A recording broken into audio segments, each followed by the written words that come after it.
சென்னை கண்ணகி நகரில் delivery boy வேலை செய்வது போல கஞ்சா விற்பனையில் ஈடுபட்டு வந்த 2 சிறுவர்கள் உட்பட 3 பேர் போலீசாரிடம் சிக்கினர்.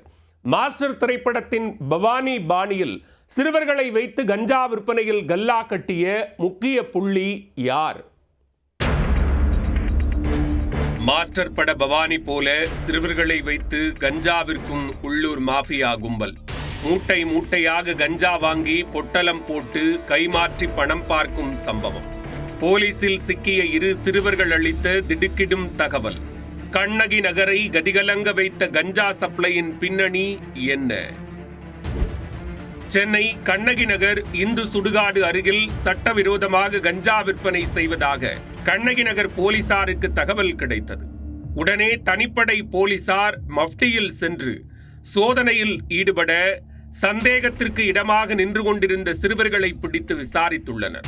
அதிகாரிகளை கண்டதும் வேர்த்து வெடவெடத்து போன சிறுவர்கள் முன்னுக்கு பின் முரணாக பேசி அங்கிருந்து நழுவ முயன்றதால் சந்தேகமடைந்த போலீசார் இருவரையும் சோதனை செய்த போது அவர்களிடம் தடை செய்யப்பட்ட கஞ்சா இருந்தது கண்டுபிடிக்கப்பட்டது.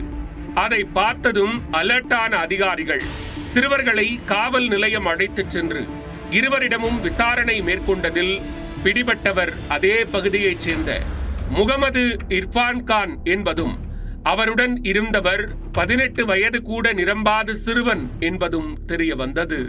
இருவரும் டெலிவரி பாய் வேலை செய்து வருவது போல சட்டவிரோதமாக தடை செய்யப்பட்ட கஞ்சா விற்பனையில் ஈடுபட்டு வந்துள்ளனர்.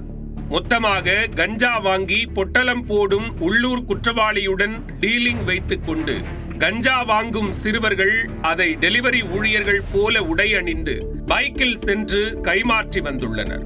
சிறுவர்கள் என்பதாலும் டெலிவரி ஊழியர்கள் பைக்கில் செல்வதாலும் போலீசாரும் இவர்களை சோதனை செய்யாமல் விட அதை தங்களுக்கு சாதகமாக்கிக் கொண்டு கண்ணகி நகரில் தொடங்கி சென்னை ECR, திருவான்மியூர், பெருங்குடி உள்ளிட்ட பல்வேறு பகுதிகளில் கஞ்சா சப்ளை செய்து வந்துள்ளனர்.